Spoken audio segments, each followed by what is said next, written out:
To hear exclusive audiobooks not available on YouTube, visit the links in the description below. Thank you for your support. Japan's Biological Warfare in China by Yanjun. About the author. Yanjun was born in China's northeastern Heilongjiang province in 1979. He graduated from the History Department of Heilongjiang University and now serves as a research associate and vice director at the Unit 731 International Research Center of the Harbin Academy of Social Sciences. His awards include Outstanding Young Expert of Harbin and Model Worker of Harbin. Preface. After the September 18th incident, the Japanese Army gradually seized the whole of northeast China.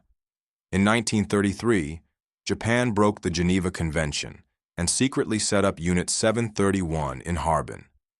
In 1938, Unit 731 moved to the Pingfang Special Military Region of Harbin. It had several substantial divisions, including germ research, germ experimentation, epidemic prevention and water purification, germ production, general affairs, training of personnel, equipment, and medical treatment. Later, several branches were established in Hailar, Mudanjiang, Linkou, Sunwu, Dalian, and Tokyo. In total, the unit had a staff of more than 4,500. It became a military base for the research, experimentation into, and production of biological weapons, and the headquarters for Japan's planning, organizing, and implementing of bacterial warfare. In secret, in contravention of international law, and in an offense against humanity, Unit 731 conducted experimentation on a massive scale on humans, animals, and plants, and research into use of gas for military purposes. It infected large numbers of Chinese, Soviet, and Korean victims with dreadful bacterial infections, and inflicted techniques such as frostbite and vivisection on them. As a result, in an absolute violation of bioethics, medical rules, and professional ethics, the unit developed at least 50 germ agents, including plague caused by the bacteria Yersinia pestis, cholera, anthrax, and glanders. It dragged humanity and civilization over the edge of an ethical abyss. During World War II, with Unit 731 as the main source, the Japanese inflicted mass biological warfare on the Chinese in Heilongjiang, Jilin, Inner Mongolia, Shandong, Jiangxi, Zhejiang, and Hunan provinces, causing outbreaks of plague, cholera, typhoid, and other highly infectious diseases, leaving the ground scattered with corpses and shriveling every living creature. The campaign caused huge casualties, colossal economic damage, and terrible psychological suffering. The unthinkable consequences posed a severe threat both to the environment and to human survival in the areas affected. In 1945, Japan surrendered. The majority of Unit 731 members fled back to Japan. The U.S. granted immunity to the staff of Unit 731 in exchange for data gathered from their research into human experimentation and biological warfare. As a result, most of them evaded prosecution under the trials of the International Military Tribunal of the Far East. Only a very small number of the unit's members were captured by the Red Army of the Soviet Union, where separate trials of 12 Japanese war criminals were held in Khabarovsk. Those who should have been subject to trial and punishment quickly went on to serve in public posts in Japanese government agencies, military departments, medical institutions, and universities.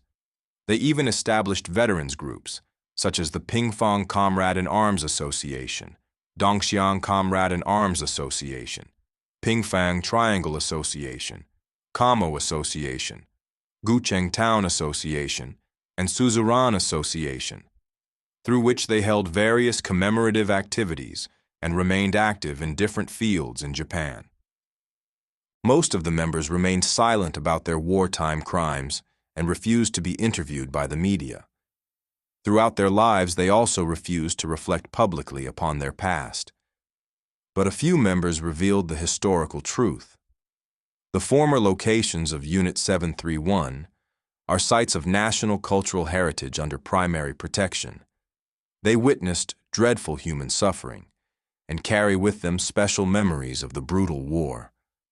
Protecting the sites so that they preserve a record of their history should be the common responsibility of all those who aspire to world peace.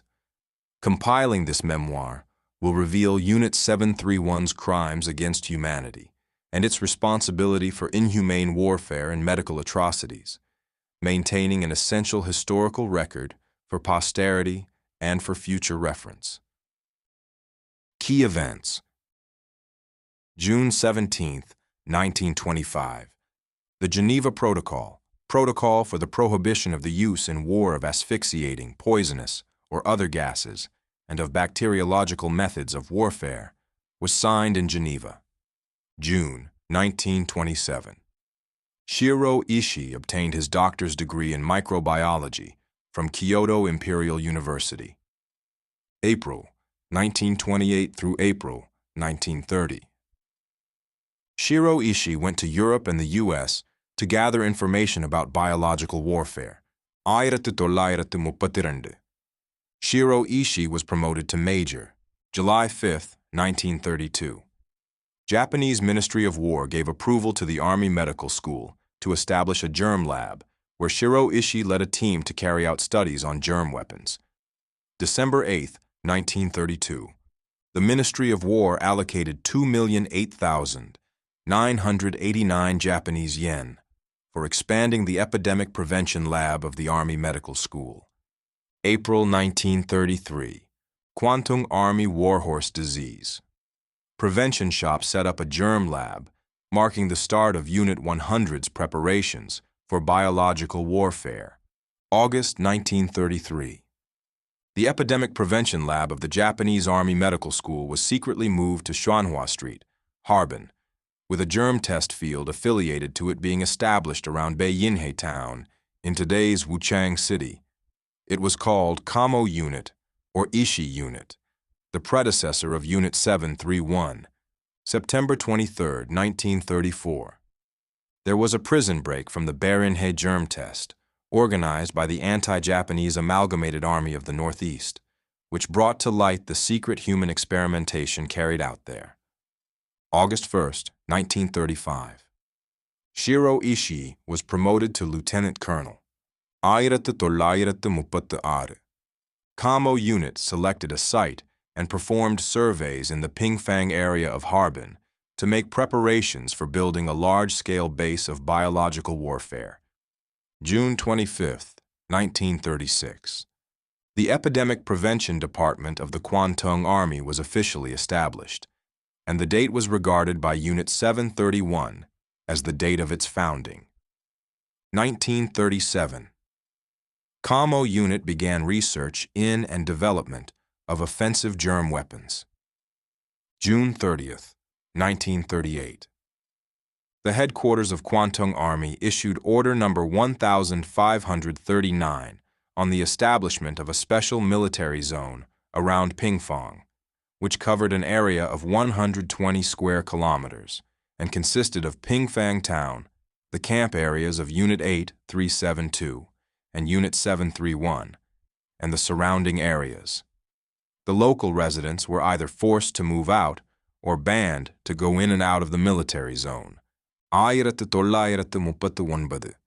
The building of infrastructure and experimental facilities of the biological warfare base in the Pingfang Military Special Zone was completed, and Unit Kamo moved into the military special areas, although its former site was turned to and still used by its Department Number 3.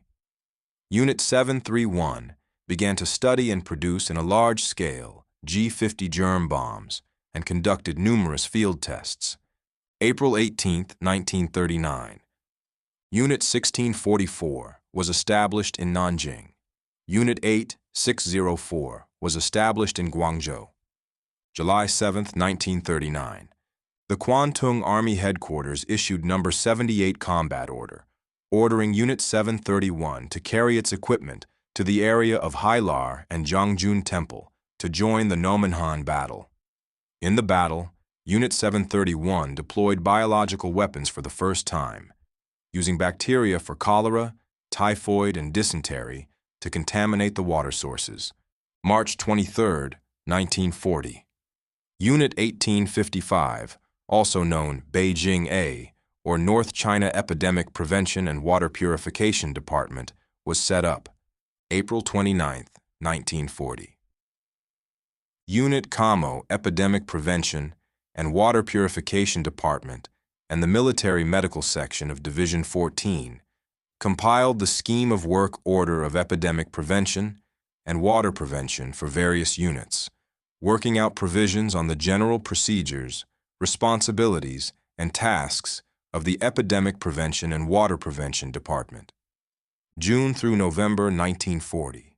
Unit 731 was involved in plague prevention and field experiments around Changchun and Nong'an. July 25, 1940. Kwantung Army Headquarters issued No. 659 Combat Order, asking field railway officers of the Kwantung Army to transport Unit 731 equipment by rail in preparation for biological warfare. July 26, 1940. Field Railway Command of the Kwantung Army issued No. 178 Combat Order, asking the commanders of its subordinate troops in Harbin, Shenyang, and Jinju to transport equipment for Unit 731. August 1, 1940.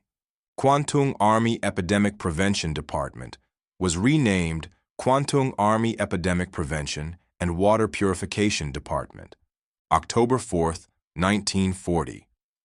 The Japanese troops launched a biological attack on Kuzhou, Zhejiang Province, using airdrops of infected fleas, wheat, beans, cloths, and cotton, causing a large-scale outbreak of plague in Kuzhou.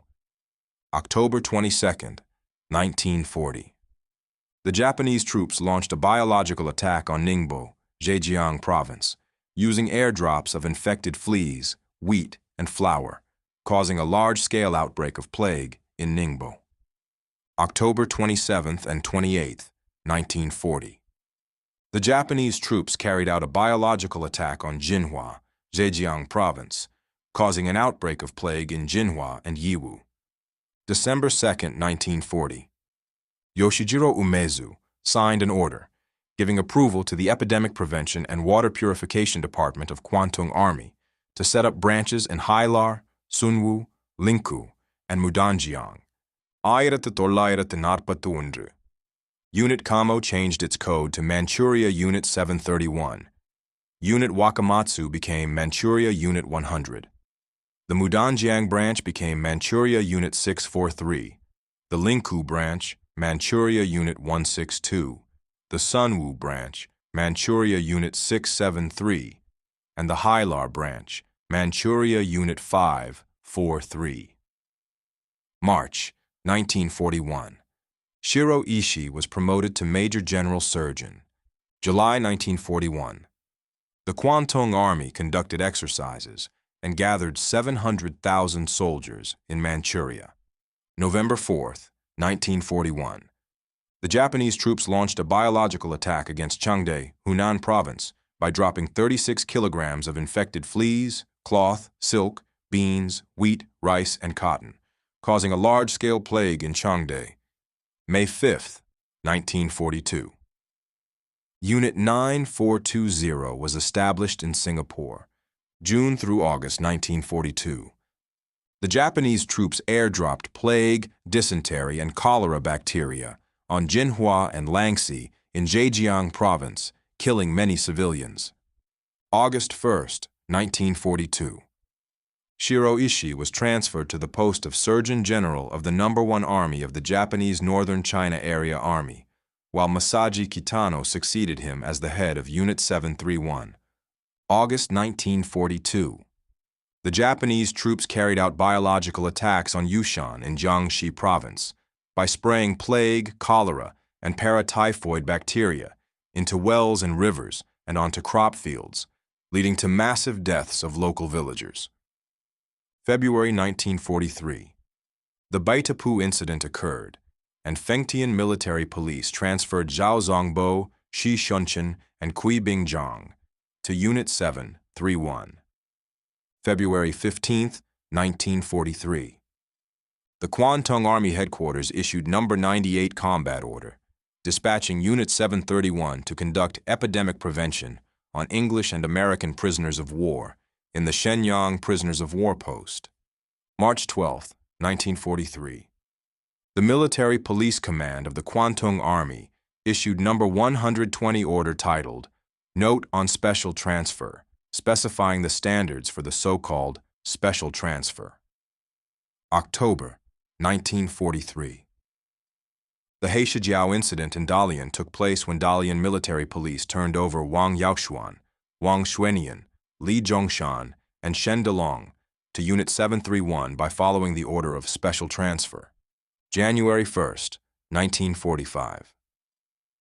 Unit 731 worked out a roster of those in the Kwantung Army Epidemic Prevention and Water Purification Department to stay behind. March 1, 1945. Shiro Ishii reassumed its post as head of Unit 731 and was promoted to Lieutenant General. Masaji was transferred to the post of Surgeon General of No. 13, Japanese Expeditionary Army, Shanghai. August 9th through 14th, 1945. Unit 731 destroyed evidence of biological warfare and human experimentation and blew up major buildings and facilities of the headquarters and branches before fleeing. August 15th, 1945. Japan announced unconditional surrender. September 9th, 1945. Japanese representatives signed the formal surrender to the Chinese government in Nanjing. September to October, 1945. The U.S. sent Lieutenant Colonel Murray Sanders from Fort Detrick to investigate the Japanese biological war. He completed his Report on Scientific Intelligence Survey in Japan. February 1946. The U.S. sent Lieutenant Colonel Arvo Thompson from Fort Detrick to interview such core members of Unit 731 as Shiro Ishii, Masaji Kitano, and Ryoichi Naito, before completing his report on Japanese biological warfare. December 25th to 29th, 1949. The Soviet Union set up a military court in Khabarovsk to hold public trials of 12 Japanese war criminals who had been involved in biological warfare. The records of the trials were compiled into a book titled Materials on for Trials of Former Servicemen of Japanese Army, charged with manufacturing and employing bacteriological weapons. The book was later translated into Chinese, English, German, Japanese, and Korean. June to July 1956.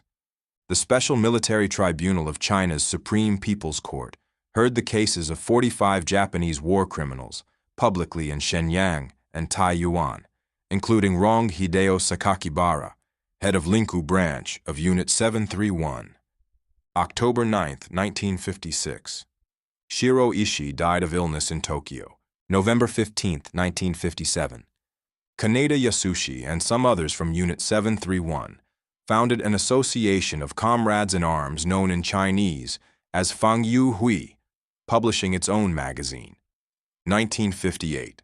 Unit 731 members established Seishin Tawa in Tama Cemetery of Tokyo and the Seishin Association for Unit 731 Comrades in Arms. July 19th to October 3rd, 1981. Japanese writer Seiichi Morimura wrote Devil's Gluttony, which was serialized in the Akahata. October 1981. American journalist John William Powell published the article A Hidden History in the Bulletin of Atomic Scientists, revealing the clandestine deal between Japan and the U.S. in relation to the historical fact of Unit 731. November 1981. Seiichi Morimura's Devil's Gluttony was published. It was translated into Chinese, English, and Russian, revealing information about Unit 731's research into biological weapons and the historical fact of human experimentation the unit had conducted, causing strong repercussions in the international community. December 1st, 1982. The Harbin Pingfang Cultural Relics Administrative Office was established, marking the start of full protection of the ruins of Unit 731. 1983. The ruins of Unit 731 was made a cultural relic under provincial protection of Heilongjiang. 1984. The Japanese Ministry of Education deleted all references to Unit 731 in Japan's textbooks. August 13, 1985. ITV broadcast the documentary Unit 731. Did the Emperor Know? August 15, 1985. The exhibition hall of criminal evidence of Unit 731 was officially open to the public. 1988. The movie Men Behind the Sun was released, July 1989. Human bones were discovered in the heritage site of the Japanese Army Medical School. In September the same year, the Research Institute of Human Bones of the Army Medical School was established. September 1989. National Archives compiled the document Selected Materials of the Japanese Imperialists Invading China, Biological and Gas Warfare. December 1993. Yoshiaki Yoshimi published Imotonishi on Asahi Shimbun. February 1995. The Japanese civil society arranged a mission for the investigation of chemical weapons left behind by Japanese troops. July 31, 1995. Heilongjiang Provincial Academy of Social Sciences and Japan-China Friendship Association held a seminar on Fighting Invasion and Safeguarding Peace. The Unit 731 exhibition began to tour Japan. August 15, 1995. A new structure was completed for the exhibition hall of Unit 731's criminal evidence. The hall was opened to the public after necessary reinstallation. December 1995. In China, the victims of Japanese biological warfare got organized spontaneously to sue the Japanese government. Members of Japanese Federation of Bar Associations, Tsuchiya Kobo, Ichinosuke Ichiro, and others went to Zhejiang and Hunan to investigate and collect evidence to assist the Chinese victims in their lawsuits against the Japanese government. October 1997. Jin Chungmin discovered the archives on the so-called special transfer for the first time in Heilongjiang archives. August 2, 1999. The Heilongjiang Provincial People's Government held a press conference to publish the archives on the special transfer. December 1999. The Japanese civil society established the Society of Research into Unit 731 ruins to get listed as World Heritage. The Unit 731 exhibition and the Poison Gas exhibition were combined and renamed a BC Committee, with A referring to atomic, B to biological, and C to chemical. July 2000. Harbin Academy of Social Sciences and Harbin TV completed a tour to Japan to collect evidence, interviewing more than 20 members of Unit 731. April 28, 2001.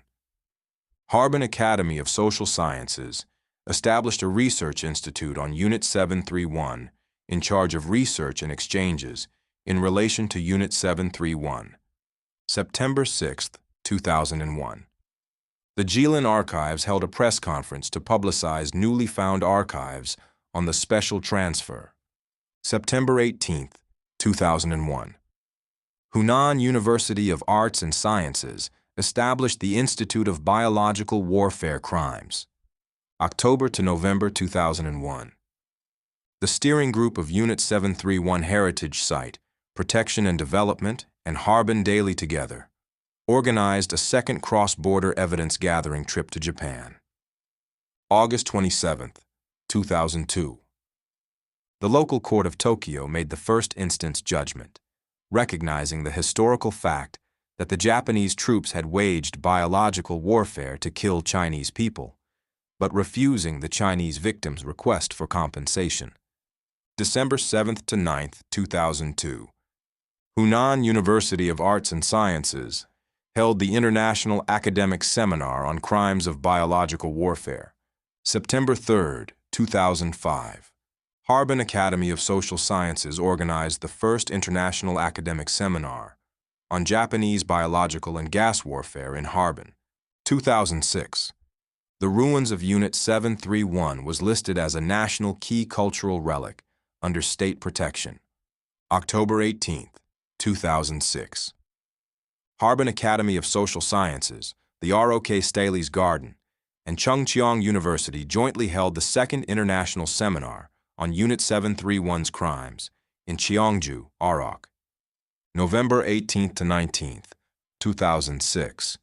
The Hunan University of Arts and Sciences and the Global Alliance for Preserving the History of World War I jointly organized the International Academic Seminar on Japanese Biological War Crimes in Changde, Hunan, September 4th to 5th, 2007. The Harbin Academy of Social Sciences and the Mongolian University of National Defense jointly organized the International Seminar, Historical Lessons and the Modern Era, Chemical and Biological Weapons Experimentation During World War II in Ulaanbaatar, July 2008. Heilongjiang TV filmed a documentary about Unit 731, entitled The Immortal Memory, which was aired by Heilongjiang TV. September 18, 2008. Harbin Academy of Social Sciences and the Exhibition Hall of Unit 731 jointly sponsored the 4th International Academic Seminar on the Crimes of Unit 731 in Harbin. 2010. Japanese Biological Warfare, Episodes 1 through 8, a documentary filmed by Heilongjiang TV, was broadcast on CCTV. 2012. The ruins of Unit 731 were included in the tentative list of World Cultural Heritage of China. February 27, 2014. The 7th session of the Standing Committee of the 12th NPC decided to make September 3rd the anniversary of the victory of Chinese people's fight against Japanese aggressors, and December 13th, the National Memorial Day of the Nanking Massacre. August 15, 2015. The Exhibition Hall of Criminal Evidence against Japanese Army Unit 731 opened to the public. Chapter 1. Shiro Ishii and Unit 731. On June 17, 1925, 37 countries, including Japan, the U.S., and Germany, signed the Protocol for the Prohibition of the Use in War of Asphyxiating, Poisonous, or Other Gases, and of Bacteriological Methods of Warfare, also known as the Geneva Protocol. It stated, "Whereas the use in war of asphyxiating, poisonous, or other gases, and of all analogous liquids, materials, or devices, has been justly condemned by the general opinion of the civilized world, and whereas the prohibition of such use has been declared in treaties to which the majority of powers of the world are parties, and to the end that this prohibition shall be universally accepted as a part of international law, binding alike the conscience and the practice of nations, declare that the high contracting parties, so far as they are not already parties to treaties prohibiting such use, accept this prohibition, agree to extend this prohibition to the use of bacteriological methods of warfare, and agree to be bound as between themselves according to the terms of this declaration." On April 10, 1972, the Convention on the Prohibition of the Development, Production, and Stockpiling of Bacteriological, Biological, and Toxin Weapons, and on their destruction was opened for signature by London, Moscow, and Washington.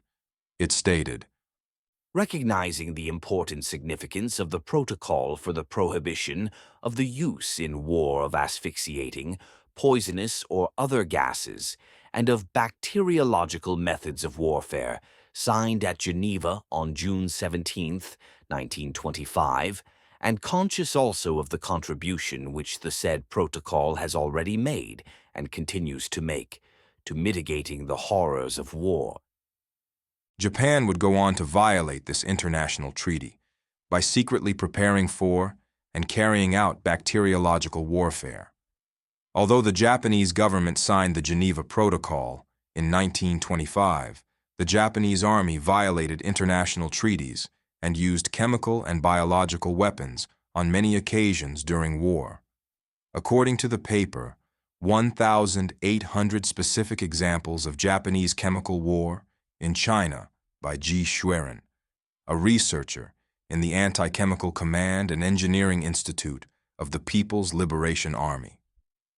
From 1928 to 1945, the Japanese Army used chemical weapons on 1,919 occasions in 20 provinces, including Heilongjiang, Jilin, Hebei, Shandong, Hunan, and Henan. They also resorted to biological weapons on the battlefield. Published data suggest that the Japanese invaders engaged in mass bacteriological warfare in Hulunbuir of Inner Mongolia, Western Shandong, Changde of Hunan, Shangrao, and Guangfeng of Jiangxi, Yiwu, Kuzhou, Jinhua, and Ningbo in Zhejiang, inflicting huge casualties on innocent civilians, including women and children. On February 6, 1946, Lieutenant Colonel Arvo T. Thompson of Fort Detrick, a U.S. Army military command installation, questioned Shiro Ishii, first commander of Unit 731, and Masaji Kitano, second commander of Unit 731. The former acknowledged the unit's research into bacteriological war and weapons, but refused to discuss financial sources, official approval, and cooperation from other institutions. The latter was much more forthcoming in his assistance to Thompson's investigation. Below is part of the dialogue between Masaji Kitano and Thompson. BW means bioweapons. Question: What BW work was conducted at institutions other than at Haibo? Answer: Because of the secret nature of BW, no work was done at other institutions. Question: It is inconceivable that BW research was limited to a single institution. Haibo, when other research in Japan, equally as classified, was conducted at many institutions. Answer: BW is a restricted subject, prohibited by the Geneva Convention, and thus was not an authorized activity. Question: Who authorized initiation of BW research? Answer: Ishii. Kitano confirmed the fact of bacteriological research in violation of international treaties which banned such research, including the Geneva Protocol that prohibited it outright. He made similar remarks during the U.S. Army investigations. According to his post-war statement to the U.S. Army, I believe that bacteriological weapons are against medical science. As a humanitarian issue, it was brought up frequently by the League of Nations and the international disarmament conferences. Suppose we win the war, it would be unnecessary to use those weapons which go against humanitarianism and international principles. If we lose, the usage of the biological weapons would only let us go down in history. Biological warfare is off the track in medical science. It violates international humanitarianism and should be abandoned. it is obvious that Kitano, the commander, was fully aware that the research and use of biological weapons by Unit 731 was a violation of humanitarian and international principles and would only let them go down in history as a byword for infamy. However, when he was in service from August 1942 to March 1945, Unit 731 was at a critical stage in its production and development of bacteriological weapons on a large scale. The most formidable was the human experimentation involving captives and civilians. Kitano's confession was in stark contrast to his actual deeds. Shiro Ishii, responsible for the bacteriological war. February 5, 1932, was an unforgettable day for the people of Harbin. It was a day of misery and atrocities. On that day, Harbin, a transportation hub of Northeast Asia and a capital city where Eastern and Western cultures converged and millions of people lived, was occupied by Japanese invaders. It was reduced to a colony, a status it would retain until 1945 when Japan surrendered.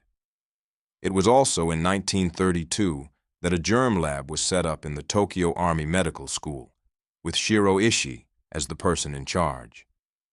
Who was Shiro Ishii? Ishii was born in the former Shibayama village of Sanbu District in Chiba Prefecture. Shibayama belonged to Kamo, the reason why Unit 731 was also called Unit Kamo. He was born to a landlord family as the fourth son and died on October 9, 1959 at the age of 67.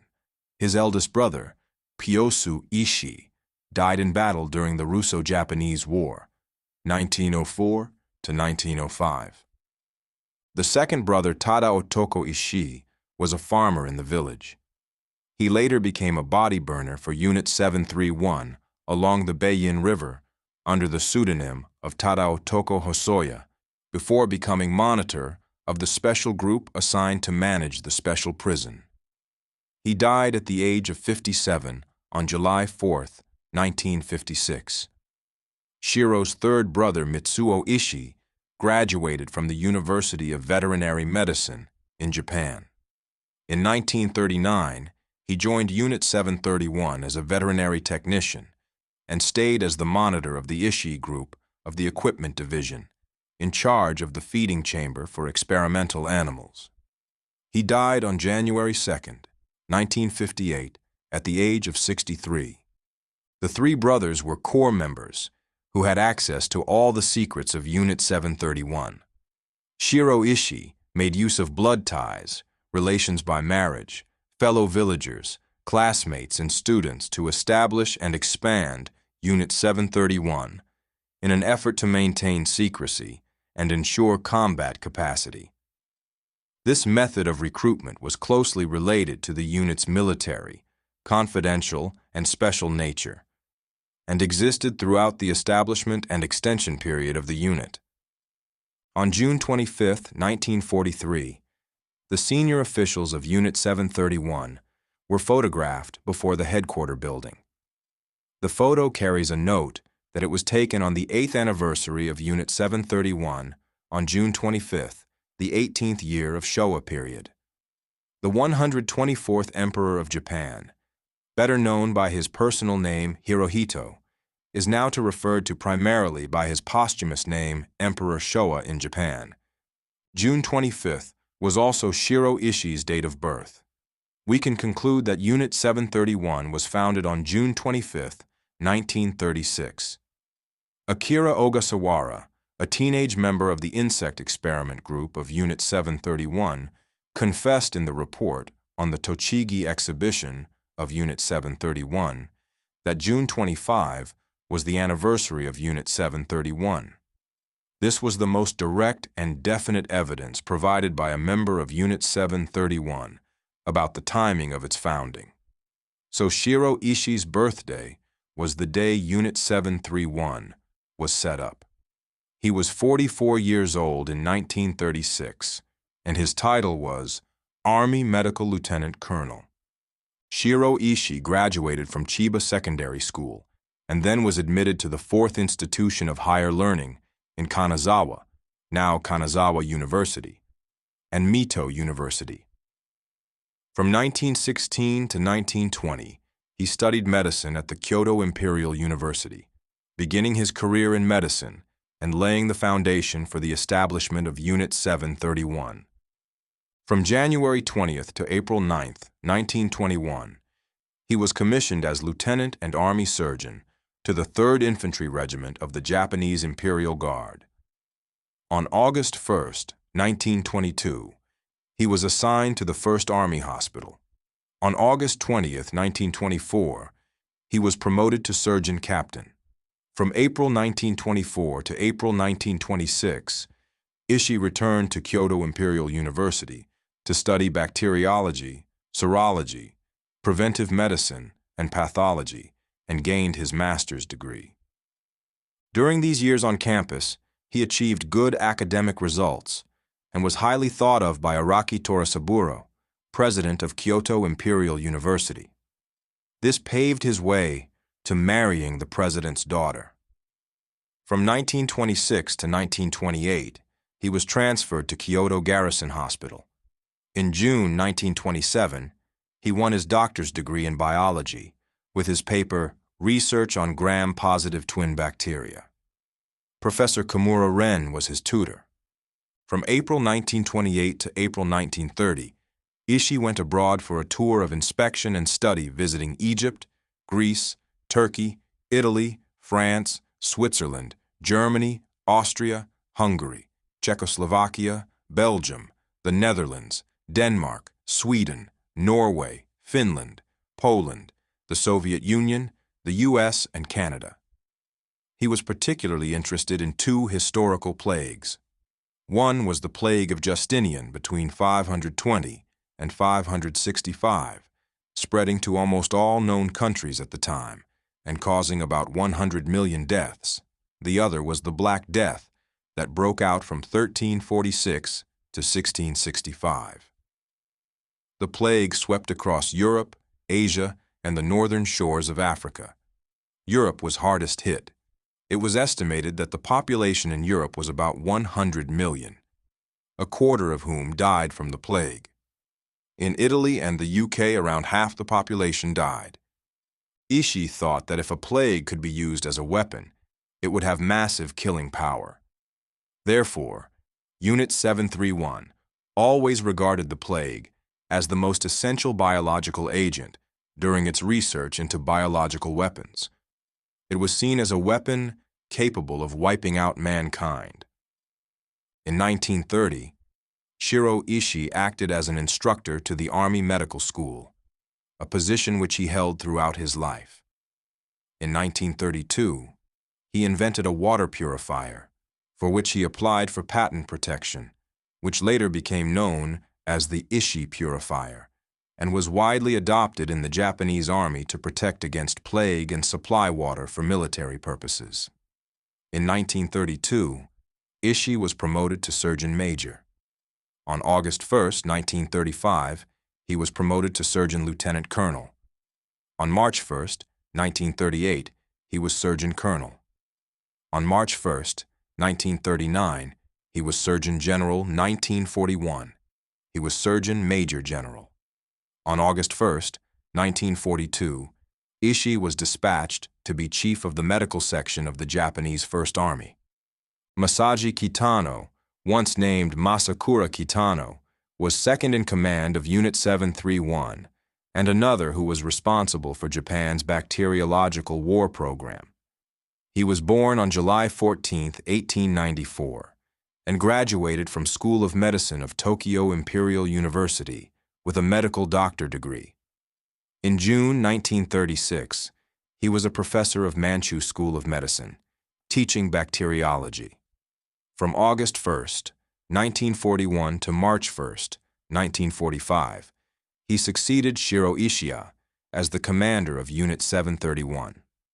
On April 30, 1945, Kitano was promoted to Surgeon Lieutenant General and appointed commander of Japan's 13th Army Medical Corps in China. He was captured in August 1945 and repatriated to Japan in January 1946. On February 6th, he cooperated with the U.S. investigation. On April 1st, 1947, he submitted a 17-page written statement about the Ishii unit. In 1950, he acted as head of the Tokyo plant of Green Cross Corporation. In October 1959, Kitano was the chief funeral commissioner of Shiro Ishii. He died in 1986. On March 1, 1945, Ishii returned to Unit 731 and was promoted to Surgeon Lieutenant General, but he fled back to Japan on August 12th and transferred to the Reserve Forces on December 1st. In 1946, he was interviewed by U.S. investigators including Arvo Thompson, Norbert Fell, and Edwin Hill, providing a substantial volume of documents about bacteriological warfare and human experimentation. Under the protection of the U.S., he was granted immunity from prosecution as a war criminal. The establishment and demise of Unit 731. Around the time of the September 18th incident, Shiro Ishii was in Europe studying bacteriological warfare. He returned to Japan where he championed the idea and lobbied for support from the upper levels of the Japanese army, winning the support of the Ministry of War and some officials of the Imperial Japanese Army General Staff Office. On July 5, 1932, the Ministry of War approved the establishment of the Germ Lab of the Army Medical School, which later became the Epidemic Prevention Lab. On December 8th, the Ministry of War approved a sum of exactly 208,989 yen for the expansion of the lab. The Army Medical School, with Ryuji Kajitsuka as the chief, then had Epidemic Prevention Classroom, and Epidemic Prevention Lab, which contained Shiro Ishii, Eiji Nishimura, Masataka Kitagawa, Ren Watanabe, Enryo Hojo, Hatsutaro Shirakawa, and Ryuji Kajitsuka. These were the key members of Unit 731 in its early days. They later became the principal supporters and executors of germ warfare. Among them, Ryuji Kajitsuka became Chief of Medical Administration of Ministry of War. Eiji Nishimura became Head of Force Number 1855. Masataka Kitagawa was Head of Division of Germ Research of Unit 731. Ren Watanabe was Head of Number 12 Department of Epidemic Prevention and Water Purification. Enryo Hojo worked in the Medical Administration of Ministry of War and was a major help to Shiro Ishii. Hatsutaro Shirakawa later worked as Head of Number 29 Field Operation Epidemic Prevention and Water Purification Department. The expanded Epidemic Prevention Research Lab was added with a research lab, office, machine room, transformer room, and warehouse, and a feeding room for small animals. This became the launching pad for the research and production of germs, such as cholera, typhoid, and glanders. That the Epidemic Prevention Research Lab expanded within just 1 year is clear evidence that at some point, Shiro Ishii and his biological warfare program had been accepted by the Japanese Army, and that the upper levels of the Japanese government had begun to actively push biological war and incorporate it into their strategy of military invasion. Predecessor: the Covert Kamo Unit. Once Japan took over Harbin, the Japanese forces began to spread over the whole of northeast China. In August 1933, Shiro Ishii secretly moved the Epidemic Prevention Research Lab to Harbin, near the intersection of Wenmiao Street and Zhuanhua Street, Nangang District. He also set up a germ experimentation unit called Kamo Unit in Beiyinhe town of Wuchang City, the predecessor of Unit 731. It had a General Affairs Unit and Research Unit, which was divided into 2 squadrons. Nandong Squadron on Zhuanhua Street was responsible for the study of epidemic prevention and water purification, and Traffic Squadron was responsible for germ research in Beiyinhe. Shiro Ishii also designed a Tokyo branch of the Ishii Unit in the Army Medical School, where he was then serving. He subsequently traveled back and forth between Tokyo and Harbin. In the Tokyo branch, Ishii had his trusted follower Ryoichi Naito engage in research and experimentation into germ weapons in parallel with Ishii's work in Harbin. By 1933, Ishii had already begun human experimentation. On November 16, 1933, Saburo Endo, the then staff officer of the headquarters of Kwantung Army, paid a tour of inspection in Beiyinhe and wrote in his diary that he, together with Colonel Adachi and Lieutenant Colonel Tachibana, had inspected the traffic squadron as to the progress of experiments. Group 2 was conducting experiments on poisonous gas and liquid, and Group 1 was conducting experiments on electricity. The 2 groups experimented on 2 bandits each. One victim of the 5-minute phosgene test contracted pneumonia and had been at death's door since the day before. His condition had deteriorated, although he still showed signs of life. Another was injected with 15 milliliters of potassium cyanate and lost consciousness after about 20 minutes. The first then survived several 20,000-volt electric shocks and was subsequently killed by injection. The second survived several 5,000-volt shocks, but was burned to death after being subjected to a prolonged shock lasting several minutes.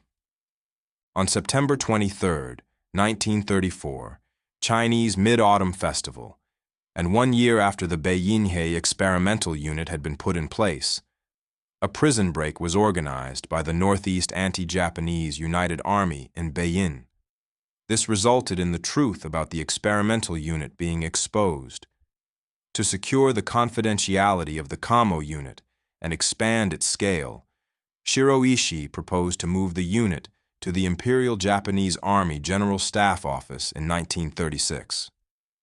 According to materials on the trial of former servicemen of the Japanese Army charged with manufacturing and employing bacteriological weapons, Ryuji Kajitsuka testified during the Khabarovsk war crime trials that Unit 731 was set up under the orders of Emperor Hirohito in 1936, and that the location was determined by the headquarters of the Kwantung Army. He also testified that before 1941, the unit did not even have an official name, but was known as the Epidemic Prevention and Water Purification Department of Kwantung Army, or Ishii Unit. Kiyoshi Kawashima confessed during the Khabarovsk trials that Unit 731 was established under secret orders of Japanese Emperor Hirohito in 1936, and the location was first designated in Harbin. The Japanese Minister of War nominated Surgeon Lieutenant Colonel Shiro Ishii as the head of Unit 731. When Kiyoshi was the head of the General Affairs Division of Unit 731, he himself saw this order in the files. This provides clear evidence that the official founding and gradual expansion of Unit 731 were approved by Emperor Hirohito. There were two bacteriological units in northeast China. One was the Epidemic Prevention Department of the Kwantung Army in Pingfang of Harbin, namely the Ishii Unit. The other one was the Animal Epidemic Prevention Department of the Kwantung Army in Mengjiatun, Changchun, also called the Wakamatsu Unit, and later Unit 100 of the Kwantung Army. In the spring of 1936, Kamo Unit began to choose a site in Pingfang and survey the land. On July 7, 1937, Japan initiated the Lugu Bridge Incident, also known as the Marco Polo Bridge Incident, opening the comprehensive war of aggression against China. At the same time, the base of Kamo Unit's bacteriological war was steadily growing in scale. On June 30, 1938, the headquarters of Kwantung Army issued number 1539 directive on setting up a special military region around Pingfang. This military region was secret. It was called Number 17 Military Base. It was ruled that, firstly, the buildings of Ishii Unit in Pingfang, within the walls, were all to be identified as special military buildings. Secondly, according to the implementation rules of Manchu Military Plan Protection Law, Section A marked on the main maps of the appendices should be identified as a special military area, while all the above rules should apply to this section. Thirdly, buildings over 2 stories were not to be constructed within Section B. Fourthly, special air routes and no-flight zones should be determined for Civil Airlines of Manchuria Aviation Company. Fifthly, the boundaries of Section A and Section B, as well as the prohibitory rules imposed on the 2 sections, should be announced by the Manchukuo Ministry of Public Security, and the locations of those military buildings should be declared by the defense commander. Sixthly, only the units directly involved should be notified of this order, which was not to be published in any way. Later, the Harbin Puppet Government Office set up Pingfang Special Region Office, Pingfang Special Region Japan, and Manchu Association, and Pingfang Police Office, which was equipped with Pingfangtun Police Office, Plain Yellow Banner Santun Police Office, Shinfatun Police Office, all managed directly by the Japanese. The Japanese Military Police Corps in Harbin dispatched a detachment to Pingfang, thus reinforcing the research base's secrecy. The Pingfang Special Military Region was composed of Pingfang County, Japanese Air Force Unit 8372, Unit 731 encampment, and surrounding regions, occupying an area of about 120 square kilometers. It was divided into Section A and Section B. Section A was a specially controlled area centered on Unit 731 and Unit 8372. It covered a total area of 32 square kilometers. Section A contained 25 villages, and Huangjiawopu, Liujiawopu, Plain Yellow Banner Wutun, and Plain Yellow Banner Tutun, 4 of which were mandatorily relocated and demolished by Unit 731. Section B was a generally controlled area, including 19 villages. To tighten control of the special military region, border signs were erected along traffic intersections about 1.5 kilometers away from villages on the edge of the region, and no one could enter the region without approval. Residents aged over 14 in the special region needed to carry a certificate of residence issued by the Shangfang Police Station of Harbin Puppet Police Office, which could be checked by the police at any time. Outsiders also needed to apply for a temporary certificate of residence in the police office and cancellation of the certificate before leaving. An example of a certificate of residence issued by Xiangfang Police Station of Harbin Police Office can be seen in the Museum of Evidence of War Crimes by Japanese Army Unit 731 in Harbin. It shows that the holder of the certificate was a woman who went by Gao Guo, a combination of the family names of her and her husband, and lived on Yifa Yuan 34, Xiangfang District of Harbin. The notes contain 8 rules. 1. Anyone over 14 years old and living in the special region should apply for this certificate. 2. The certificate should be carried when traveling. 3. The certificate should not be lent or transferred to others. 4. Those who want to migrate within the special region must apply to the local police office. Within the first 20 days after migration, they should apply for a change of residence to the destination's police office. 5. Those who want to migrate out of the special region should apply to the destination's police office. They should return this certificate to the nearest police office as soon as they move out of the region. 6. If the certificate is lost or damaged, the holder should apply for a replacement to the relevant police office within 10 days. If lost while traveling, the holder needs to apply for a certificate to the nearest police office and apply for a replacement certificate of residence with the above temporary certificate after returning home.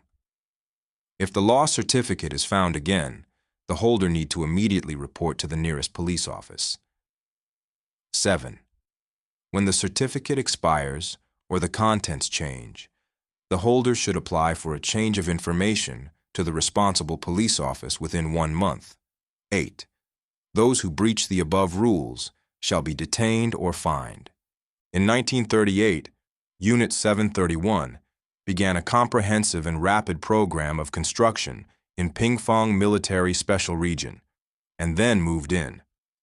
By August 1939, Unit 731 had completed various facilities including the headquarters, the bacteriological experiment building, a special prison, and a number of experimental facilities as well as heating, electricity, and water supply facilities, 2 special rail stations of Pingfang and Sunjia, and special airports.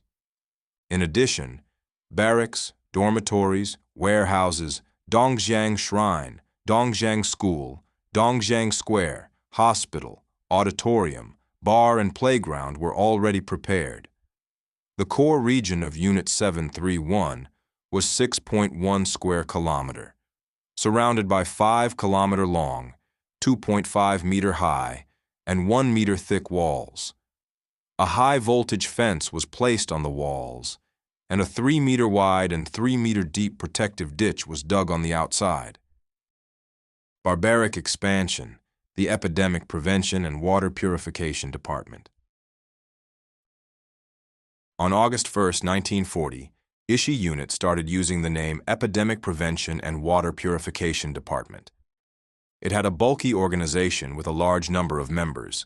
The unit had Division 1, Division 2, Division 3, Division 4, Division of General Affairs, Division of Training of Personnel, Division of Equipment, and Division of Medical Treatment. Besides these 8 divisions, the unit had a special group to manage prisons. In general, sections were set up under divisions and groups under sections. Each group was named after the person in charge. Division 1, as the core division in Unit 731 in bacteriological research, handled research on germs, including aggressive biological agents and defensive serums and related protective equipment. Division 2, the Division of Biological Experimentation, studied the effects of biological weapons and the methods of attack by testing on humans, animals, and plants. Division 3 was actually the Division of Epidemic Prevention and Water Purification and was responsible for preventing any epidemics in Unit 731 and protecting its water supply. It studied and produced bombs containing biological agents and built manufacturing plants for water purifiers and bacteriological bombshells. Division 4, known as the Division of Germ Production, engaged in the cultivation and production of germs, research and production of vaccines, and production of biological weapons. The Division of General Affairs formulated plans for biological warfare, drafted and conveyed unit orders, and managed human resources, logistics, finance, and labor administration. The Division of Training of Personnel was responsible for training staff chosen for bacteriological research, production, and application, and educating them about bacteriology and epidemic prevention. The Division of Equipment supplied the production equipment, maintained experimental apparatus, vaccines, and bacteria, and managed the transport of animals for testing. The Division of Medical Treatment was responsible for disease prevention and the medical treatment of members of Unit 731 and their families. On December 2, 1940, Yoshijiro Umezu, the Commander-in-Chief of Kwantung Army, signed Number 398 Combat Order of Kwantung Army, which ordered the head of the Department of Epidemic Prevention and Water Purification to deploy the following forces: Mudanjiang Branch in Hailin, Linku Branch in Linku, Sunwu Branch in Sunwu, and Hailar in Hailar. In compliance with this order, Unit 731 set up the above 4 branches. Considering that in 1938, Unit 731 had assigned the Dalian Office of Epidemic Prevention and Water Purification Department to take over Dalian Institute of Health and establish the Tachibana Special Experiment Field and the Chengzigu Outdoor Experiment Field. The bacteriological research base was large in scale and had a substantial staff, well-developed facilities, and an extensive range of equipment. The archives record that by January 1, 1945, Unit 731 consisted of high-ranking officials, non-commissioned officers, soldiers, and military families.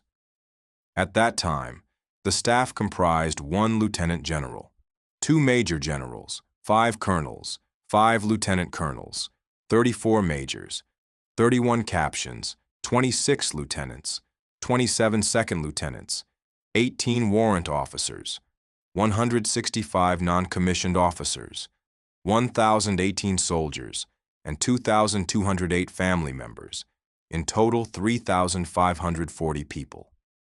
Additionally, Hailar Branch had 165 people, Mudanjiang Branch 200, Sunwu Branch 136, Linku Branch 224, and Dalian Office 250.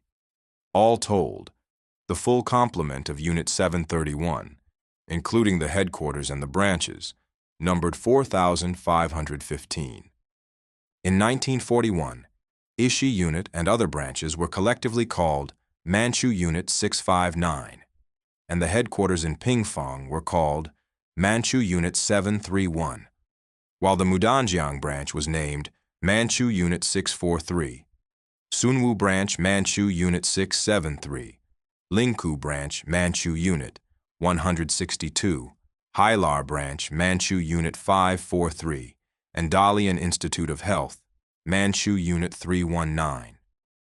Unit 731's code name was Department of Epidemic Prevention and Water Purification of Kwantung Army, although in fact, that department, in charge of the research and production of purifiers and defenses against bacteriological warfare, as well as ceramic-shelled bacteriological bombs for offensive purposes, was only one of the unit's 8 divisions. Unit 731 was thereby able to engage in its research into germ warfare and human experimentation under the guise of epidemic prevention and water purification. Other units followed suit.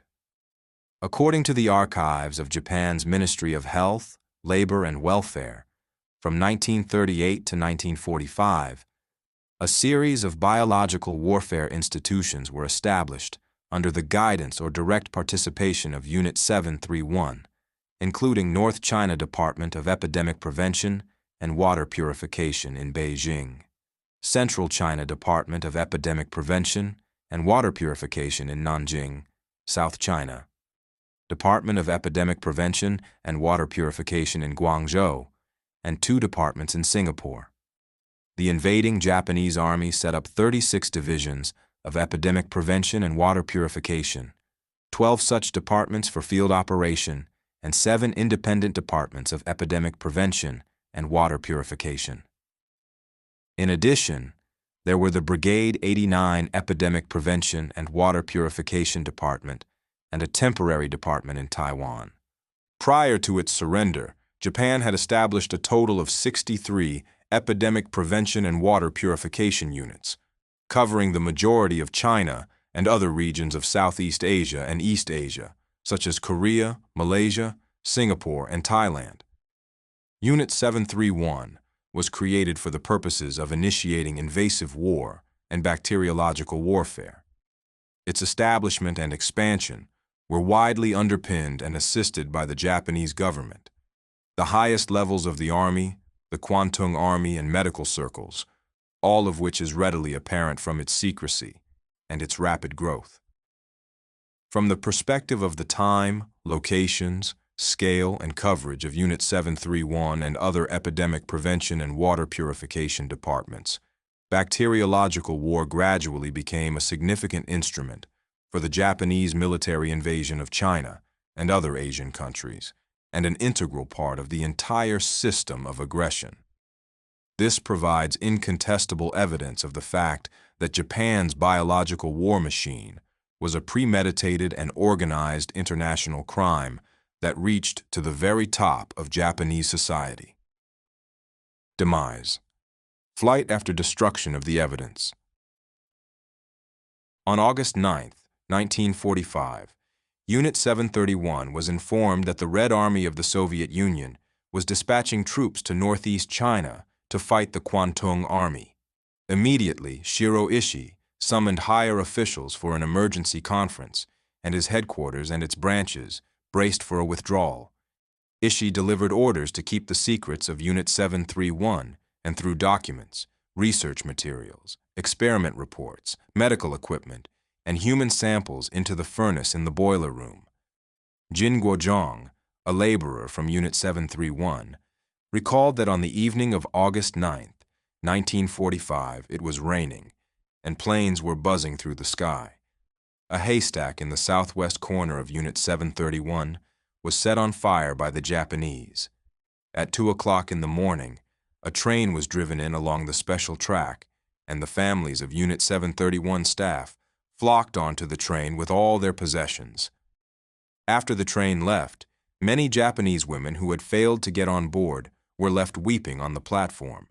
At 3 a.m., the Japanese began to bomb the main building of their own complex, and the northwest corner collapsed. Explosions could be heard all day on August 10th. Toshimi Mizobuchi was a health corporal of Unit 731 and confessed in 2004 that at about 1 o'clock in the afternoon on August 9th, Colonel Kiyoshi Ota, the head of General Affairs and Chief Commander of War Operation, gave orders to halt all the activities of Unit 731 and to destroy all evidence of its existence. The families of the staff were evacuated according to their order of importance. Buildings 7 and 8 were also dealt with. In addition, many soldiers stacked the microscopes and burnt them. Together with the remaining families of the military, they burned documents, books, and X-rays. Martial law was imposed on the entire site of Unit 731, and all officials and soldiers were assigned to the destruction of evidence.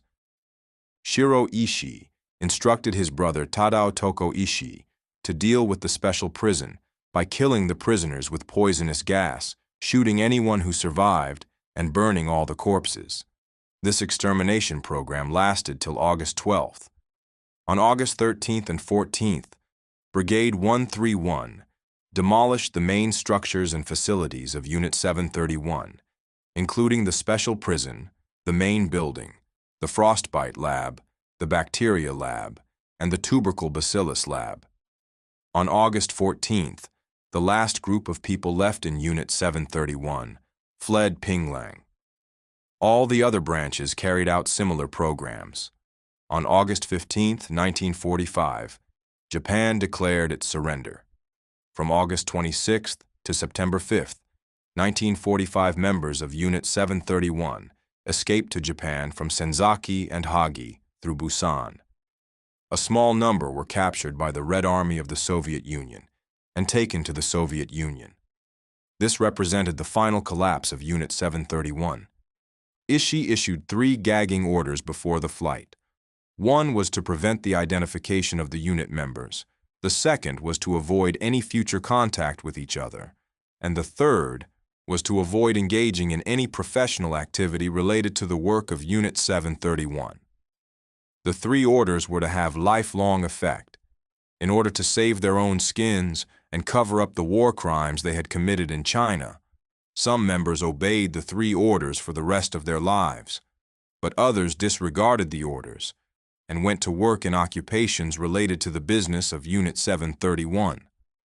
These included Commander Masaji Kitano, Education Chief Toshihide Nishi, Chief of Division 3 Toyoichi Iguchi, and TB Group Chief Hideo Futatsugi, who all opened private clinics, and Frostbite Group Chief Hisato Yoshimura, Case Study Group Chief Kozo Okamoto, and Insect Experiment Group Chief Hideo Tanaka, who worked in medical colleges. Many of the members kept in regular contact after the war, and even set up veterans associations, such as the Pingfang Comrade in Arms Association, Dongxiang Comrade in Arms Association, Pingfang Triangle Association, Kamo Association, Gucheng Town Association, and Suzerain Association, through which they openly held commemorative events among different circles of Japanese society. But the majority of Unit 731 members kept their secrets till death, refused interviews by the media, and rejected any public self-examination. There were exceptions, such as Yoshio Shinozuka, Sadao Koshi, Fukumatsu Okawa, and Masakuni Kurumisawa, who spoke of the facts and revealed the truth about those years. Chapter 2. Special Transfer. Special transfer was a proper noun for internal use by Unit 731, Kwantung Military Police, the Police Office, Security Bureau, and intelligence agencies. As to its meaning, Takeo Tachibana, former head of Jiamusi Military Police, confessed that when he was in charge, they often selected prisoners held on suspicion to be transferred to Unit 731 for experiments after a preliminary hearing, in line with the order of the headquarters of the military police, bypassing proper trials and the process of having their cases submitted to the court. Since this was a special measure, it was called special transfer. The Japanese army referred to the targets of special transfer as luggage, or maruta, meaning logs, who underwent capture, interrogation, transfer, imprisonment, and subsequent experimentation and maltreatment up to death in Unit 731 by means of human experimentation, vivisection, and bacteriological infection. Discovery and publicity of the archives of special transfer.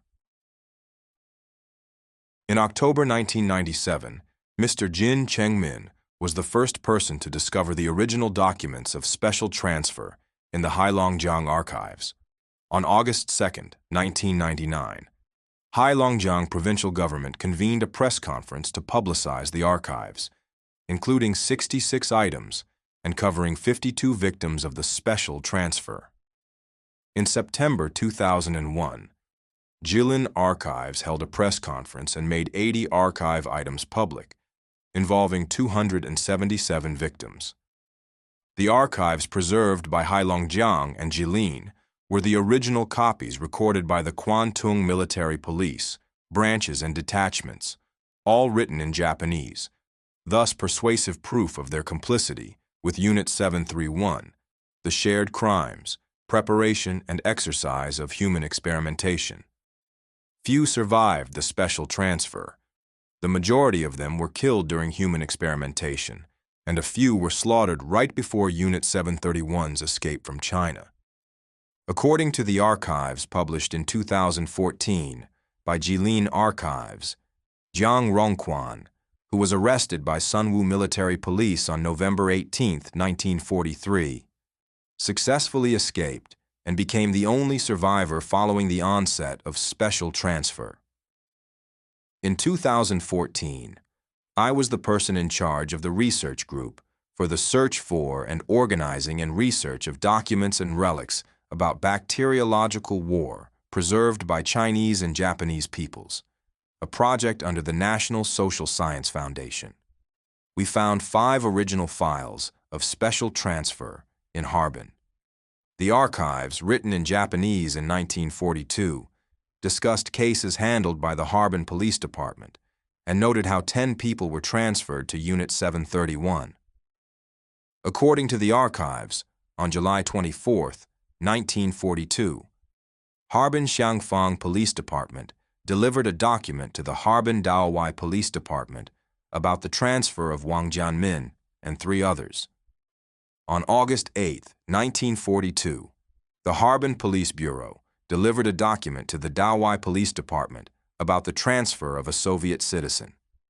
On August 17, 1942, Mohe Border Police sent a document to Harbin Zhengyang Police Department about the transfer of Zhang Yuquan and Zheng Boran. Rules about special transfer. Torao Yoshifusa, an adjutant of Kwantung Military Police Command, confessed in the Fushun War Criminals Management Center that after the September 18th incident, the Japanese imperialists experienced more vigorous resistance on the part of the Chinese because of their relentless slaughter of Chinese soldiers and civilians, and ultimately had to change course by feigning an end to severe punishments, while other methods to the same end were devised in secret by Commander-in-Chief of the Kwantung Army, Kenkichi Ueda, Chief of Staff Hideki Tojo, Military Surgeon Shiro Ishii, Chief of Staff Michitaki Yamaoka, Commander of Kwantung Military Police Shizuichi Tanaka, and Chief of Police Administrative Division Eijiro Kaji, and his officer Katsumi Matsura. This involved sending captured anti-Japanese patriots to Ishii Unit for human experimentation. The Kwantung Military Police Force and its subordinates were the major executors of the measure. On March 12, 1943, the Police Administrative Division of Kwantung Military Police Headquarters issued the ultimatum on special transfer, setting clear rules about the standards of special transfer.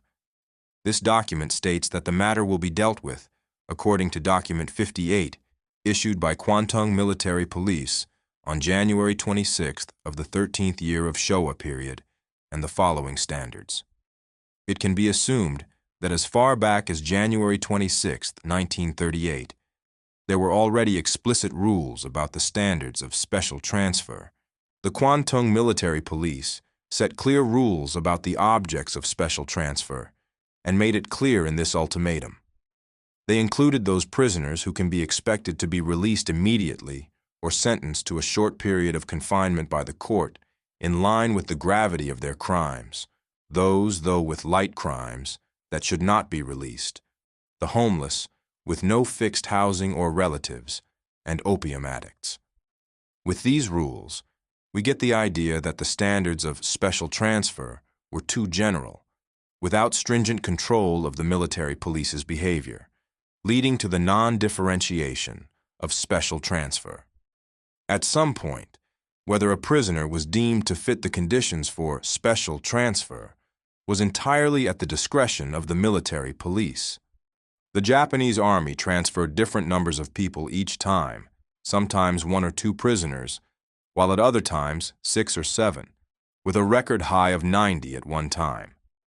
On August 8, 1939, Kwantung Military Police Headquarters issued a number 224 operation order to transfer 90 captives from the 8th Route Army, 30 to Unit 731, and 60 others to Sunwoo Branch. The former Police Administrative Division Chief Yoshio Saito of Kwantung Military Police Headquarters confessed in writing. On August 8, 1938, the number 224 order was issued, declaring that the Army would transfer 90 Chinese to the Ishi unit in Harbin and Sunwoo. This order was given in accordance with the operational order of the Kwantung Army. I, as the police division chief, ordered the 3rd Section to draft the contents and convey it in the name of the commander. The order commanded the police to take control over 90 Chinese people who had been sent from Hebei by Hebei escort troops in Shanhaiguan and send them to Sunwoo. We retained 30 of them and left them with the Ishi unit in Harbin, and the rest were sent to Ishi unit in Sunwoo. I knew that the people left in Harbin were for live body bacteria chemistry tests conducted by Ishi unit, and I thereby contributed to the Ishi unit's slaughter of these Chinese in bacteriological tests. From Yoshio Saito's account, it seems that the scope of special transfer was not limited to that of the Kwantung Army, but that the Hebei military police were also part of the process. My investigations showed that the Chengde military police participated in several rounds of special transfer, escorting Zhang Kun, Li Shuman, and Guo Linsi, and at least 14 others to Unit 731. Unit 731 set up a military police office to receive those transferred. In the book Hinomaru Incarnadine by Blood and Tears, Sadao Koshi, a former driver employed at Unit 731, wrote about the 4 places at the other end of special transfer, namely the military police office by Harbin Railway Station, the Harbin Intelligence Agency, the headquarters of Harbin Military Police, and the Japanese consulate in Harbin. It is hard to believe that the Japanese consulate in Harbin, as the highest Japanese agency of foreign affairs stationed in Harbin, was actually a secret contact point and transfer station for Unit 731, especially the human experimentation with its underground prison locking up the Maruta. This, from another angle, proves that bacteriological war by Unit 731 was an important tool of Japanese military invasion, and that the Kwantung Army, as the major planner and executor of special transfer, as well as Japanese military, police, intelligence agencies, and other Japanese agencies stationed in China, were all actively involved in the matter, making this a well-planned and organized crime carried out in secret. Objects of special transfer. As to the identities of the targets of special transfer, Takeo Tachibana, former head of Jamusi Military Police, confessed that the first group were alleged spies or those suspected of conspiring with foreign intelligence agencies. The second were referred to as bandits, namely Chinese guerrillas. The third were anti-Japanese people and irredeemable recidivists. The Japanese would send those people to Unit 731 through special transfer. Based on the available archives, the objects of special transfer mainly fell into the following categories: intelligence personnel accused of being Soviet spies, common people, including farmers, laborers, choremen, and small businessmen, captured members of the Kuomintang and the anti-Japanese forces from the Communist Party of China, Soviet Red Army soldiers captured by Japanese or seized during the Nomonhan incident, also known as the battles of Khalkhin Gol, other anti-Japanese people or civilians from Korea and other nations. Anti-Japanese intelligence officers. According to rules of special transfer by the Kwantung Military Police, the anti-Japanese intelligence personnel who collected intelligence about Puppet Manchukuo and the Japanese Army were primary targets of special transfer. The so-called stronghold regions referred to the 17 military fortifications built in secret by the Kwantung Army along the Chinese-Soviet Union border and Chinese-Mongolian border from Hunchun of Jilin in the east to Hailar and Arksan in the west during the period between 1933 and 1945. The area contained about 80,000 permanent fortifications and thousands of permanent underground warehouses, power stations, telecommunications hubs, water purification stations, and other military facilities. Based on the time, venue, occupation, and other information about the victims, 80% of the special transfer targets accused of being Soviet spies came from the fortification regions of the Kwantung Army in Hutu, Sunwu, and Hunchun. This was not a coincidence, because with the arrangement of the Kwantung Army, the counterintelligence forces in the stronghold regions cooperated closely with Unit 731.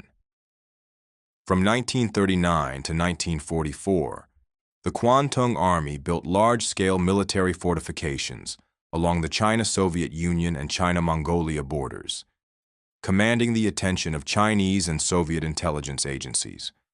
Therefore, China and the Soviet Union employed many personnel to collect intelligence about the Japanese fortifications along national borders and conduct intelligence activities in the interests of underground anti-Japanese organizations and the Soviet Union. As a result, the Kwantung Army pursued these intelligence personnel in the fortification regions while maintaining confidentiality and closely monitoring the situation. In terms of agents arrested by the Japanese Army, according to the standards on special transfer laid out by the Kwantung Military Police, this included those who enter Manchukuo as spies or saboteurs or continue their activities until their capture. It might be impossible for us to absorb or dispatch those who harbor a pro-Soviet or anti-Japanese mentality. These Soviet spies included Chinese, Soviets, and Koreans, the majority of whom were arrested because of scouting information about the Kwantung Army. They were truly revolutionary martyrs, dying for the anti-Japanese cause. Common citizens. When implementing the rules of special transfer, the various levels of Japanese military, police, and intelligence agencies had considerable discretion.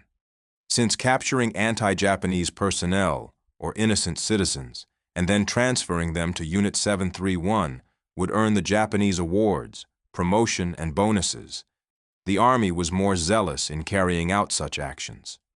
According to Wasaburo Okado, the second lieutenant of Mudanjiang Military Police, Bamiantong Military Police arrested one Chinese patriot who worked in secret as a wireless technician. To reward this success, Mochizuki ordered 100 yen to be taken from the Secret Service expenses Okado was managing and given to Lieutenant Heizi Osuga of Bamiantong Military Police, who then stepped up interrogation of the captive and seized a wireless set. To transfer the captive to the Ishii unit, Okado dispatched one corporal to exercise the transfer. The captive would be killed by the Ishii unit. The Japanese Army also carried out random capture of ordinary citizens, on the pretext that they were anti-Manchukuo, or anti-Japanese, including farmers, laborers, choremen, and small vendors. They were exposed to fierce interrogation and torture, such as beatings, electric shocks, and soaking in freezing water. They also invented grounds for special transfer and forced the captives to provide the necessary oral or written evidence. This became a secret tool for the military police officers, and agents to gain their ends.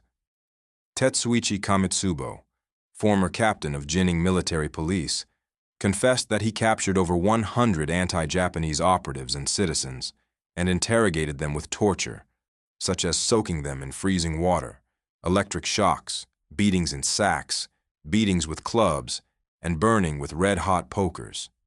He also sent 22 of them, including Li Dongdai, Sang Yuan King, and Zhang Yuhuan, to Unit 731 in Harbin for bacteriological experimentation and research. Junsaku Sekiyama, former director of the Secret Services of the Aihui County Border Police, confessed that in accordance with Captain Kazama's order, in response to the impact on public security of the growing number of jobless people, 74 Chinese people were captured from various districts, 62 of whom were sent to the Hegang coal mine for forced labor, 5 of whom were released, and 7 of whom were sent to Unit 731 on the pretext that they were anti-Japanese combatants, where they died. Based on my statistics, the special transfer targets include 44 farmers, 33 laborers, choremen, and vendors. Some of the victims had their photos taken during interrogation, which were preserved in the Special Transfer Archives. With the help of the detailed information in the archives, we found some of the relatives of the victims, although there were no records of the majority of victims. Kuomintang, Communist Party, and the Northeast Anti-Japanese United Army. Among the special transfer targets, large numbers were anti-Japanese activists from the Kuomintang, the Communist Party, and the Northeast Anti-Japanese United Army. They were clearly documented. On July 11, 1941, Liu Shiji, Chief Inspector of Mishan Police of Dong'an Province, was sent by special transfer at the age of 38. On July 18, 1941, Xu Chunfu, Secretary of the Political Department of the 5th Army of the Northeast Anti-Japanese United Army, was captured around the Dongshan coal mine on Xingshan Street, Heli County, and then sent by special transfer at the age of 26.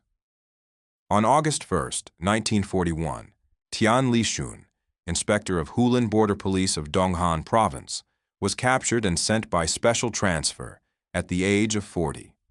On July 3, 1943, Zhang Guizhou, also named Zhang Decheng, leader of Platoon 9, Battalion 3, Regiment 15 of the Shandong Kuomintang Constabulary, was captured by Jiandao Military Police and sent by special transfer at the age of 22. On that same day, Jiandao Military Police also captured Zhao Qingzhang, also named Zhao Huanwen, member of Kuomintang Constabulary, at the age of 26. Wang Rangji from Regiment 7, Brigade 7 of Kuomintang Constabulary, was also captured by the Japanese military and sent by special transfer. History into reality: the Heishijiao incident in Dalian. In 1941, Wang Yaoshuan set up the Xingya Photo Studio and Fuxing Stationery Shop in Dalian. These were in fact bases of the Communist International Far East Intelligence Station, with Shen Delong in command of Li Zhongshan and Wu Baozhen, who were all engaged in secret anti-Japanese work. Wang Xiaoxuan was born in 1898 in Zhanglukou Village, Raoyang County of Hebei Province. He had another name, Wang Zhongshan. He became a Communist Party member in 1939 and acted as a liaison for Central Hebei military area of the Communist Party of China and as a Soviet agent. He lived at 24 Xinglong Street, Tianmenwai, Beijing. In the autumn of 1943, Manchu Unit 86 traced a secret radio transmission. One of the messages sent to Chita of the Soviet Union and Yan'an of China around midnight every Tuesday and Friday. It was traced back to Xingye Photo Studio located at 153 Gao Shading, Heishijiao, Dalian. On the early morning of October 1, 1943, Dalian military police sent a force of 80 people to investigate the Xingye Photo Studio, arresting Shen Delong, Liu Guiqin, Li Wenhua, and Li Yaqin. The military police searched the studio thoroughly and found a wireless set, antennae, and a code book. According to the investigation record of the Japanese Army, Shen Delong, also named Li Qingchun, was an ethnic Korean born in 1911. He was originally from Raohe County, Dong'an Province of Puppet Manchukuo. He joined the Northeast Anti-Japanese United Army in 1934 and then pursued his studies at the Communist University of the Toilers of the East in Moscow, the Soviet Union. He was proficient in Chinese, Russian, and Korean. He also became a member of the Communist Party of the Soviet Union. In December 1939, he was dispatched by the Red Army of the Soviet Union to conduct anti-Japanese activities as a wireless technician and agent. After interrogation by the Dalian military police, Shen Delong revealed information about the Communist International Far East Intelligence Station, including its organization and structure, its activities, and its broadcasting code of contact and password. As soon as Xingye Photo Studio was shut down by Dalian military police, Li Zhongshan and Wu Baozhen of Fuxing Stationery Shop were informed of the news. They immediately left Dalian for Shenyang Intelligence Station to deliver the information. Unfortunately, Dalian military police quickly extracted information from Shen Delong. They were able to widen their search and make further arrests. On October 6, 1943, they arrested Li Zhongshan, Han Ziguang, and Shi Jichin. Li Zhongshan, also named Liu Zhenpeng and Li Jiben, a member of the Soviet Communist Party, was originally from Liuzhaoxi village, Wuqiang County of Hebei Province. He was a wireless intelligence worker dispatched by the Red Army of the Soviet Union.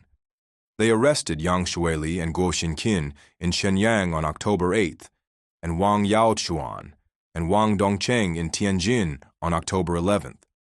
Wang Dongsheng, also named Wang Shuinian, was originally from Zhanglukou village, Raoyang County of Hebei Province, and lived at 2 Hongshunli, Yangqiao Street, Xiaowa Avenue, Hebei District of Tianjin. He was Wang Yaoshuan's nephew and worked in the Yuyuan factory. When they were taken back to Dalian military police, Yutaka Mitsuo and Setsuzi Naganuma subjected them to sessions of brutal interrogation and torture, using racks, hot irons, chili pepper water, and electric chairs.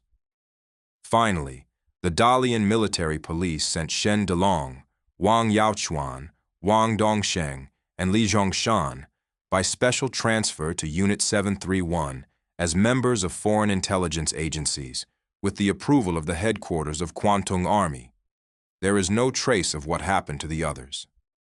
In 1993, Wang Yibing, son of Wang Yaoshuan, began to collate all the materials relating to the facts surrounding his father's death. He compiled his evidence, and in 1994, he commissioned the Japanese lawyers Hiroshi Oyama, Toshitaka Onodera, Harumi Watanabe, and Shogo Watanabe to file a lawsuit against the Japanese government. While Wang Yibing was preparing the trial materials, Harumi Watanabe traced Yutaka Mitsuo in Japan and communicated a proposal from Mitsuo to Wang. First, to confess his wrongdoing to the victims' families. Second, to fully recognize the testimony about how Wang Yaoshuan died. Third, to stand in court as a witness. Wang Yibing has given an account of his discussions with Harumi Watanabe surrounding the events of the past. Watanabe told him that it was Yutaka Mitsuo who had arrested and interrogated his father and cousin and transferred them to Unit 731. Wang says that he felt such shock as the hatred harbored in his heart for years suddenly materialized that he could hardly bear to listen. But neither did he want to miss any detail of how Watanabe had traced Mitsuo. Watanabe explained that Mitsuo had returned to Japan in 1956 from the Fushun War Criminals Management Center in China after being given special amnesty, and that he had decided to take action against the resurgence of Japanese militarism out of remorse about the suffering he had inflicted upon the Chinese. To improve the relationship between the two countries and contribute to world peace, Mitsuo voluntarily established an association of returnees from China with other pardoned Japanese militants and served as a member of the Standing Committee.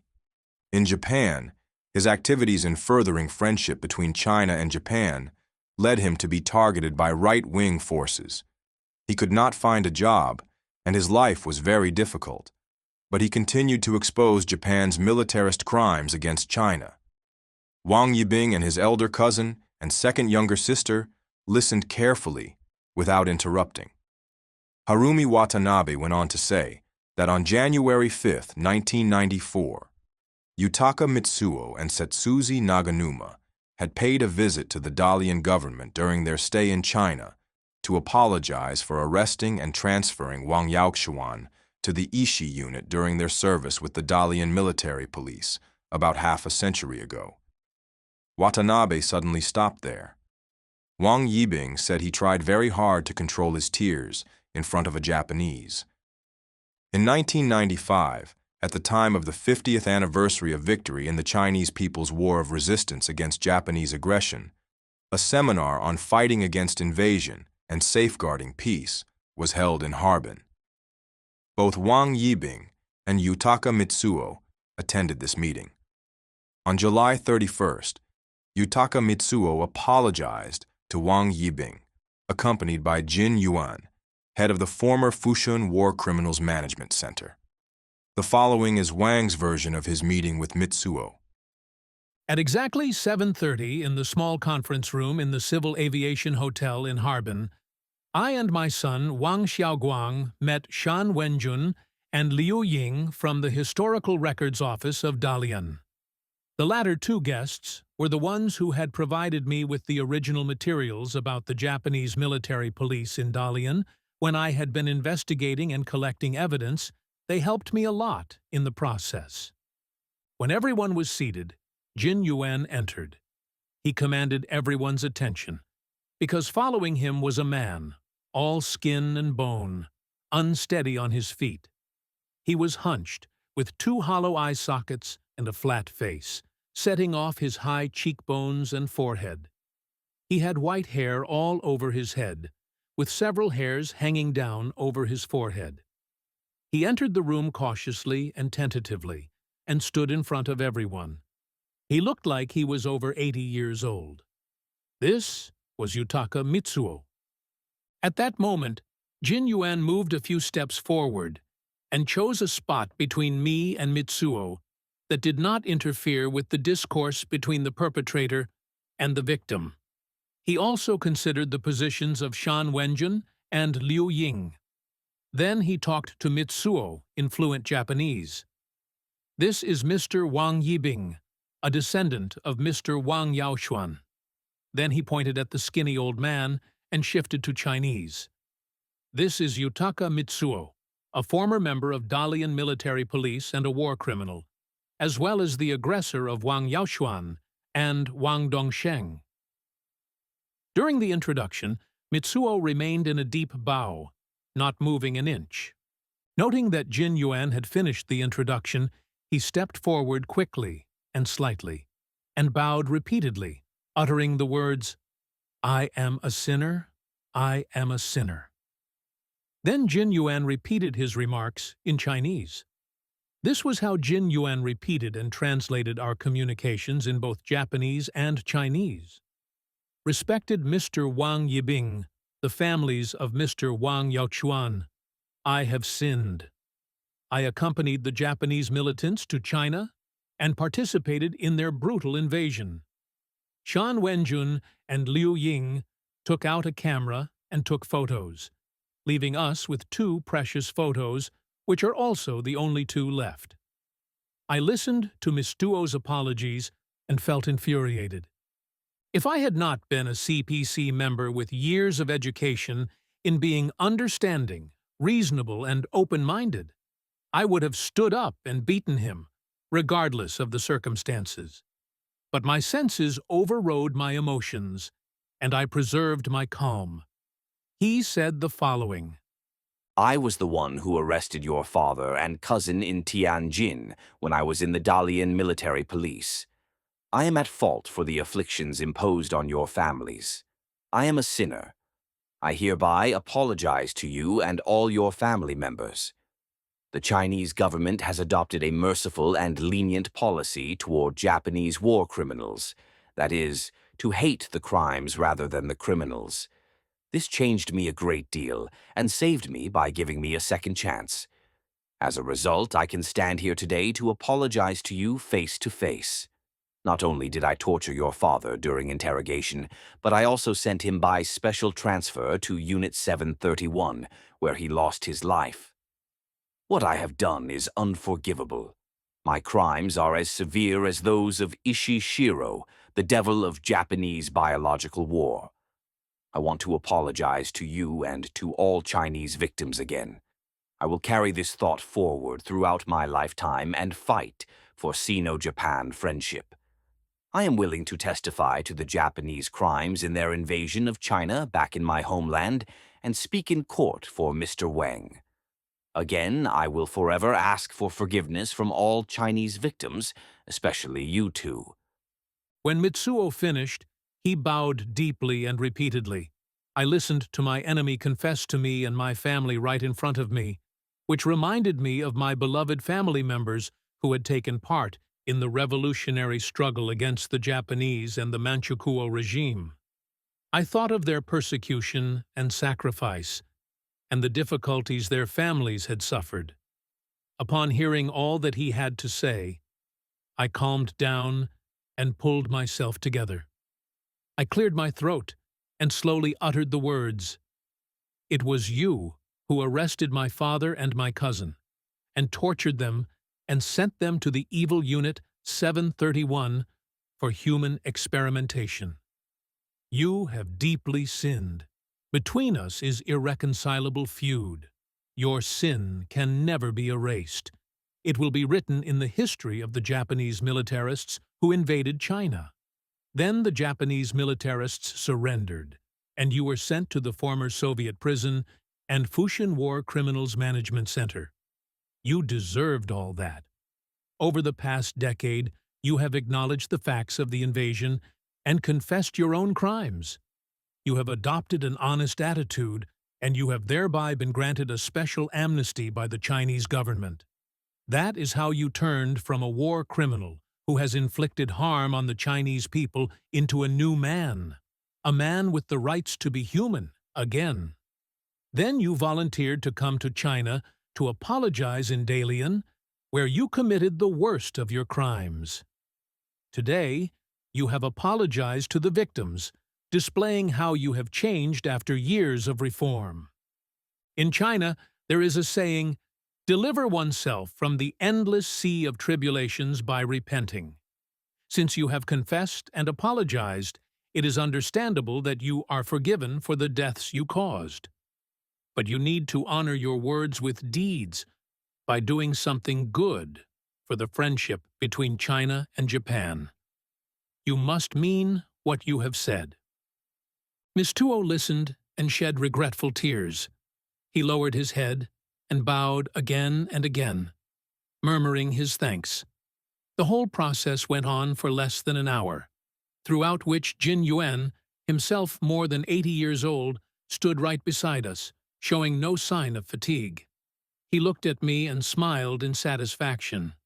I smiled back tacitly. That was unique and complicated between 2 generations of the victims of invasion. The apology from my enemy Yutaka Mitsuo soothed me somewhat. Although my other family members have passed away, unable to witness this and hear the remorseful confession, history has finally forced the devil to lower its head before justice. This is the biggest comfort to the dead souls and tens of thousands of victims and compatriots. In August 1995, Wang Yibing headed for Japan for his court case. On August 16th, Mitsuo apologized again to Wang Yibing in Tokyo. On that occasion, Wang finally shook the hand of Mitsuo, which was widely reported in Japan. One headline said, "A handshake beyond hatred." Seeing the comment, I was left wondering about the hatred between Wang Yibing and Yutaka Mitsuo. What were they feeling right then? How can a handshake transcend all the harm done to individuals in the history of a nation? On September 22, 1999, the Tokyo District Court published the result of the case of Unit 731. It was held that the conduct of the Japanese Army during the 15 years of occupation of China was inhumane, and that the facts of persecution were well established based on the evidence and debate. The testimony of Yutaka Mitsuo and the plaintiffs who had experienced Japanese persecution was trustworthy. The Japanese government should sincerely apologize to the people of China, since the friendship between the Chinese and Japanese peoples constitutes the basis of the bilateral relationship. To maintain its relationship with China and safeguard peace, the Japanese government should contemplate deeply, now and in the future. Finally, the judge Tsuyoshi Ito said that the harm done to individuals during the war should be resolved by the national governments and that Japan was entitled to jurisdictional immunity. So Wang Yibing's suit was rejected. On July 29, 2004, Wang Yibing filed another lawsuit against the Japanese government, but failed again. In 2005, Wang Yibing appealed to the Japanese Supreme Court, which dismissed the appeal on the basis that China had waived any claims to reparation in the China-Japan Joint Communique of 1972. End of Chapter 2.